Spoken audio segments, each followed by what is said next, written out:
عارفة اللي فما برشا عباد مش باش يعجبها كلامي، ليه متأكدة اللي مش باش يعجب حد، أما المفيد أنا حاولت ووصلت المعلومة.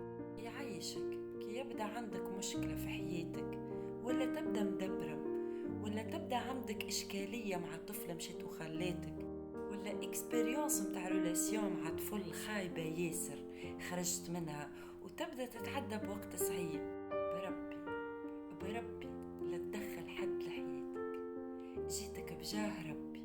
راهو الإنسان هذاك كيف يشوفك وكيف يحبك على أساس في مخه عايش مع قصة حب. ما تمرمدوش، ما تلعبش بيه. نعرف اللي انت في أسوأ حالات، أما الشخص هذاك زادا ما عنده حتى ذنب باش يخلص في عايل عباد أخرى فيك.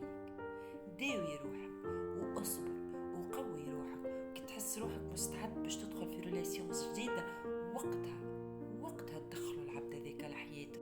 مي انك تدخل طفلة لحياتك باش تنسى بها طفلة أخرى، ولا تدخل شكون لحياتك باش تغزل عبد آخر.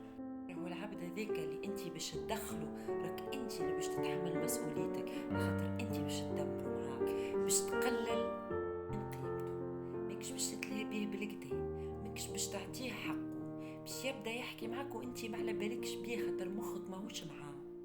امان يعيشك يعيشك، تلهي بروحك، كون روحك، صلح روحك، فكساها كيف تتأكد من روحك اللي انت سيبون خرجت الجملة، وقتها تعطي فرصة لروحك.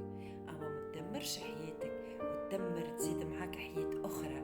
انسان ذنبه الوحيد اللي هو حبك، ذنبه الوحيد اللي هو حب يعمل معاك علاقة، حب يكون معاك سيريو، اعطاك قلبه، اعطاك الثقة، اعطاك الوقت، اعطاك الاهتمام، وفي المقابل انت شنية باش تعطيه؟